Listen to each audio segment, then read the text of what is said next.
Il y a un homme de chez nous qui nous offre ses mémoires. Et de la mémoire, il lui en a probablement fallu beaucoup pour raconter cette vie-là qui est la sienne, cette vie-là qui est riche, qui est remplie de toutes sortes de rencontres, toutes sortes d'aventures, de voyages aussi. Cet homme-là, il est professeur émérite de l'Université du Québec en Outaouais. C'est aussi celui qui a créé avec son épouse la Fondation Lani, que l'on connaît bien chez nous, une fondation à la mémoire et en l'honneur de son fils, Lani, une fondation qui travaille pour le mieux-être des jeunes, pour la promotion de la vie, la prévention du suicide. Monsieur Yao Assogba, bonjour. Merci beaucoup, Madame Mopti. Ce livre-là que vous faites paraître, qui est votre autobiographie, s'appelle « Des collines d'Atakpamé aux collines de la Gatineau ». Oui. Atakpamé, oui. C'est au Togo? Oui, au Togo. Vous êtes natif du Togo? Oui. Je commence d'entrée de jeu par la préface de votre autobiographie, parce que c'est votre fille qui l'a écrite, Sika. Oui, Sika, quand j'écrivais mon livre, spontanément, elle a dit, papa, je vais écrire la préface. Bon, elle enseigne au Collège Saint-Alexandre le français en 4e année. Alors, je lui ai, après avoir terminé mon manuscrit, je lui ai remis ça. Et quand j'ai lu la préface, j'ai pleuré. Oui. Parce que la façon dont elle a mené ça, en disant que quand elle est allée en Afrique, elle n'était pas dépaysée, parce que je lui parlais tout le temps. Et j'ai senti aussi une affection qu'elle exprimait, comment elle percevait ou elle vivait les relations authentiques avec moi. Et elle a signé Sika Assogba, la fille à papa, oui. Parce que c'est comme ça que je l'appelle. Alors Sika, c'est ma fille, c'est la fille à papa. Je l'ai voulu comme elle est, on l'a voulu comme elle est. Et puis, notre relation est très, très, très cordiale, très affectueuse. En tout cas, elle a la plume à papa, assurément, parce que c'est une belle préface. Puis pour remettre les choses dans leur contexte, les gens qui ne vous connaissent pas, vous êtes papa 3 fois. Vous avez un grand garçon, Joël, dont vous parlez beaucoup, puis on y reviendra. Oui. Il y a Sika, il y a eu Lani, qu'on n'oublie pas, Lani, qui nous a quittés en 2000. Oui.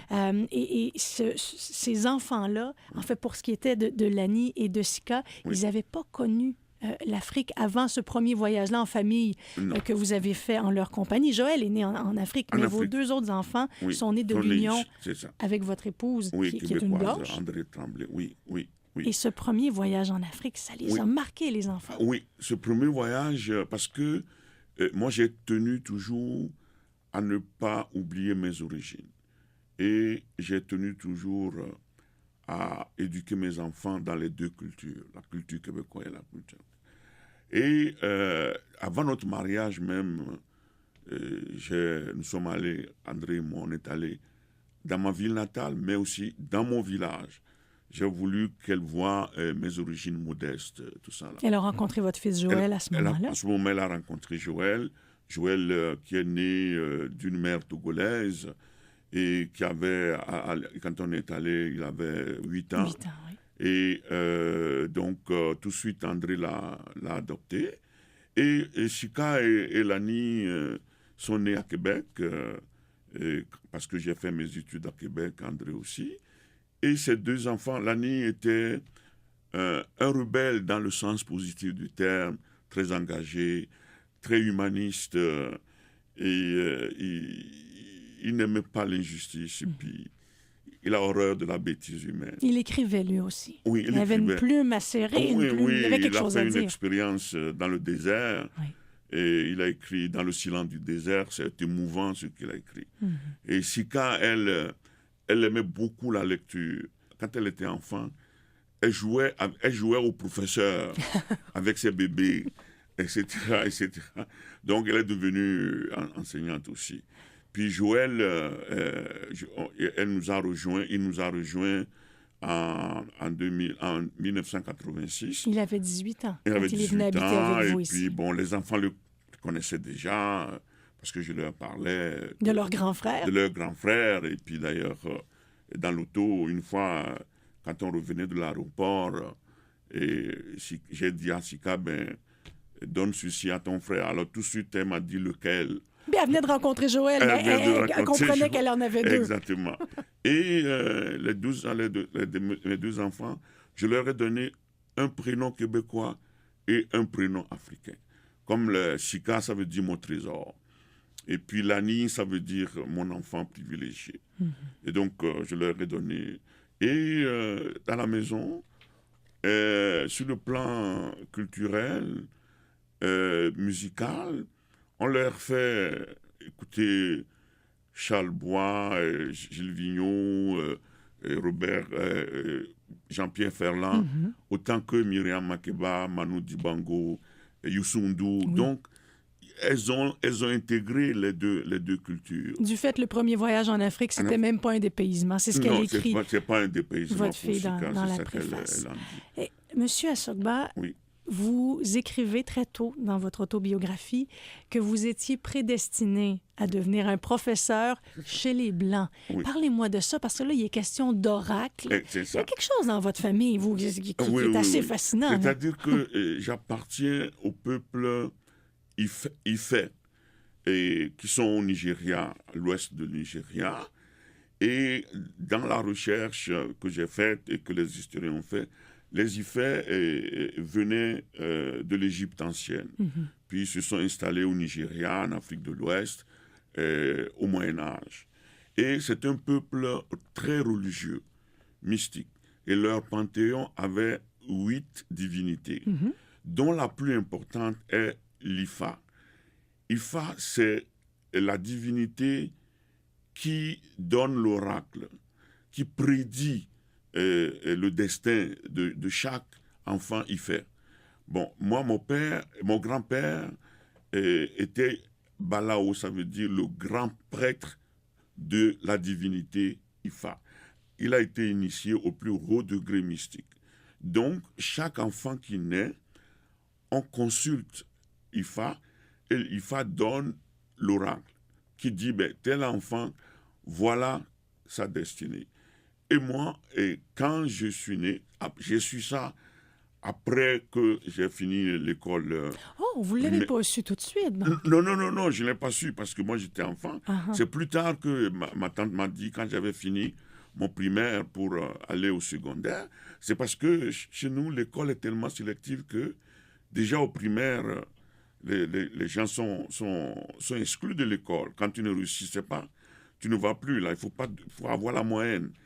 Et quand j'ai fini le primaire, puis j'allais au secondaire, à l'école normale, c'est là que ma tante, qui est ma mère adoptive, m'a dit, l'oracle avait raison. C'est ça. Je dis, pourquoi? Il dit, mais écoute, là, tu as commencé le primaire avec tant de personnes, et voilà que tu continues. Tu as réussi, tu vas... C'est là qu'elle m'a dit que l'oracle de l'Ifa disait que Yao est né pour devenir Akone. Dans le mot Ifè, ça veut dire devenir enseignant. Et devenir enseignant. C'est pour ça que dans votre autobiographie, M. Assogba, vous parlez de vos 4 parents. Parce que vos parents biologiques, votre père et votre mère, vous ont confié à un oncle et une tante qui habitaient plus près des lieux où les écoles étaient pour que l'oracle se réalise, se manifeste. Pour que j'aille à l'école. Et donc, comme je dis dans le livre, j'ai 4 parents. J'ai 2 pères et 2 mères. Et quand on m'a dit ça, que je suis destiné à ça. Et avec le recul, au moment où j'écrivais ça, j'ai remarqué que tous les obstacles qui étaient dans mon chemin, c'est comme si Ifa était là pour m'aider à contourner ces obstacles-là. Yao Assogba, vous êtes arrivé au Canada en septembre 70. Oui. On s'entend que c'était quelques jours à peine avant que n'éclate cette crise d'octobre, que les lois sur les mesures de guerre soient mises en vigueur par le premier ministre Pierre Elliott Trudeau. Dans quelle espèce d'univers vous pensiez avoir débarqué, vous? Alors, quand je suis arrivé le 29 septembre 70, et comme année préparatoire, les boursiers de l'ANDI étaient placés au collège Jean de Brebeuf, à Montréal. En plein Montréal. En plein Montréal. Un collège d'élite, là, et qui a été fréquenté par Pierre Trudeau et Bourassa, tout ça. Alors, en fin septembre, début 1er octobre, on parle de la crise d'octobre, la loi sur les mesures de guerre. Comme il y a des enfants et des ministres au collège Brebeuf, l'armée qui vient assiéger le collège pour protéger. Ah, je dis, mon Dieu, dans quoi je viens de m'embarquer? Je quitte un pays où les militaires faisaient peur, dans où les rues, on avait un régime de dictature, et j'arrive ici, puis c'est les militaires encore. Alors, ça, c'était mon premier choc culturel. Et en 71, l'hiver 71, c'était la tempête du siècle. J'ai jamais vu ça. Autant de neige. Tout en neige, c'est ça. Et la tempête a duré une semaine. Les gens sont morts dans le retour. Oh. Tout ça, là, j'avais pris... tout ça, là, moi, j'ai décrivé. Et puis, en janvier, il faisait soleil. Et un jour, soleil. Puis, là, je dis enfin... On a la chance. Alors, je quitte le pavillon, la résidence étudiante. J'étais en short. Non. Puis, je sors, puis là, je vois, j'ai un froid. Je dis, dans quel pays je suis? Il y a le soleil brille, et puis il n'y a pas de chaleur. Je ne comprenais pas. C'était mes premiers chocs. Culturel ou en tout cas climatique. Géographique et climatique, c'est ça. On reparle de vos enfants parce que ces enfants-là, ils ont tous hérité de l'Afrique et du Québec que vous leur avez légué. Oui. Puis vous faites aussi allusion là-dedans à un moment donné où vous vous êtes retrouvé au Japon. Parce qu'il faut le dire, votre fils Joël a marié une Japonaise. Oui. Il est allé vivre. Est-ce qu'il est encore au Japon? Est-ce qu'il vit encore là-bas? Non, maintenant il est fonctionnaire... en Alberta. En Alberta. OK. Donc, il est allé vivre quand même 17 années au Japon, a eu des enfants là-bas, et à un moment donné, vous vous retrouvez au Japon avec votre épouse, vos enfants, vous retrouvez Joël, sa femme, les enfants, et vous dites quelque chose que j'ai trouvé tellement beau, vous dites, on était au restaurant, et c'était une scène, parce qu'à 6, on parlait 4 langues. On est une famille afro-canado-japonaise. Vous, le multiculturalisme, ça vous fait pas peur? Oui. Moi, je le vis, puis je mets en pratique.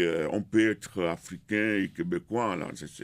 Et bon, je ne vais pas me présenter comme un modèle, mais mes enfants ont intégré les deux cultures. Même mes petits-enfants qui sont nés au Japon...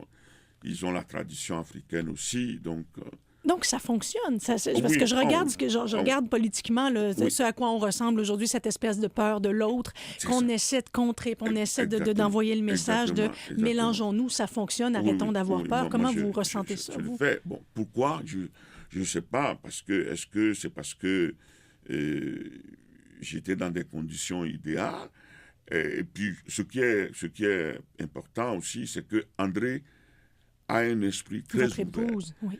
Et aussi, quand je suis allé au lac Saint-Jean, j'ai découvert les valeurs, la solidarité, la communauté et la chaleur humaine, la maison qui est tout le temps ouverte à tout le monde. J'ai découvert un autre pays dont les valeurs ressemblent aux valeurs africaines. Et ça a augmenté mon amour pour André. Et nous nous sommes mariés. Et donc, André étant ouverte, elle ne m'a jamais empêché de parler de mon pays et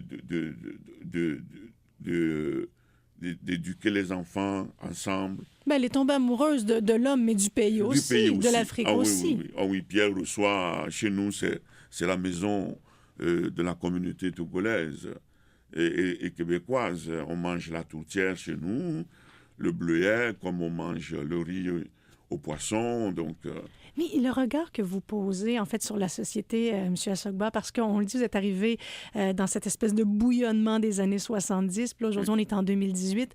Le regard que vous aviez sur cette communauté-là, cette société-là, quand vous êtes arrivé, puis celui que vous portez aujourd'hui, est-ce que ça a changé beaucoup, ça? Oui. Moi, j'ai vu le Québec 70, j'ai vu le Québec évoluer. Et évidemment, les groupes, les communautés culturelles n'étaient pas aussi nombreuses. Et ce que moi j'ai trouvé d'abord sur le plan politique, c'est que dans les années 70, il y avait un projet de société, il y avait un rêve. Et nous, en 1976, j'étais à l'Université Laval. Quand le Parti québécois a pris le pouvoir, tout le campus, que ce soit les gens qui sont de tendance libérale et conservateur, quelle que soit leur nationalité, quel que soit le sexe, quelle que soit la religion, on était descendu sur le campus, on criait. Et moi, ça me rappelait les années d'indépendance en 60. Et j'ai vu le Parti québécois évoluer. Quand René Lévesque venait dans les années 70, il n'y avait presque personne. Mais au fur et à mesure que les années passent, pendant la campagne de 76, il y avait, c'était le PEPS, le pavillon du sport, c'était plein. Et c'était le meilleur gouvernement que moi j'ai vu jusqu'ici. Les Lazur, les Lévesque, les Morin, les Paillettes. Il y avait un beau projet de société. Ça nous, même en tant qu'Africains et Québécois, ça nous faisait rêver. On ne peut pas ne pas suivre ce mouvement qui veut un pays inclusif. Et puis, l'évêque insistait beaucoup sur l'inclusion de, comme il disait, des nouveaux arrivants qui sont des Québécois aussi. Est-ce que vous rêvez encore aujourd'hui quand vous regardez la politique puis la façon dont on vit nos vies dans ce monde-là? Maintenant, on gouverne à coup de sondage. Et comme les sondages ne sont pas toujours vrais, on commet des erreurs en faisant des politiques, comme par exemple, on pense qu'il y a un consensus autour du port du voile, mais c'est un débat qui est là. Et puis, en 76, même 80, quand je me rappelle des campagnes, c'était un projet de société. On disait, nous allons faire le zonage agricole, nous allons créer les garderies, nous allons créer les CLSC, C'était... Alors aujourd'hui, on fait une campagne de bonbons à chaque secteur. On va construire la maison des personnes. Dans quel contexte? On ne sait pas. Ah, nous, là, on va limiter l'immigration. On fait une société en pièces détachées. Alors qu'une société, c'est un tout. C'est un système. Alors, quand on dit, par exemple, où est-ce qu'on inscrit le fait que on va faire les entreprises, on va encourager les entreprises, ça s'inscrit dans quel secteur de la société, ça? M. Assogba, ce livre-là, cette autobiographie, ça reste quand même... Puis votre fille, c'est quand en glisse un mot dans la préface, mais c'est un cadeau, en fait. C'est un testament que vous laissez à vos enfants puis à vos petits-enfants. Oui. C'est un testament que je laisse à mes amis aussi. Et Sika m'a remercié que ses enfants vont savoir d'où leur grand-père vient et en conséquence d'où elle-même elle vient. Et c'est un livre que j'ai écrit en toute authenticité. Il y a des choses que les gens qui me connaissent ne savent pas. J'ai parlé du décès de Lani dedans. Oui. J'ai parlé aussi de ma bipolarité. Et c'est à cœur ouvert. Et vous le dites aussi, vous dites, il est possible que mes souvenirs, et ils passent forcément par le filtre de votre mémoire parce que vous les avez vécus, vous les avez ressentis, puis vous dites, j'espère que ça va être le plus juste possible, que les gens qui ont vécu ces souvenirs-là avec moi soient pas dépaysés. Il y a eu ce souci-là de ne pas embellir ou de ne pas alourdir certaines choses. Ah oui, j'ai pas embelli, j'ai écrit les choses comme me connaissent. Mes amis et puis les gens qui me connaissent disent que Yao est une personne intègre. Et j'aime l'intégrité, j'aime l'authenticité. Donc, c'est un risque que tu prends quand tu ouvres ton cœur.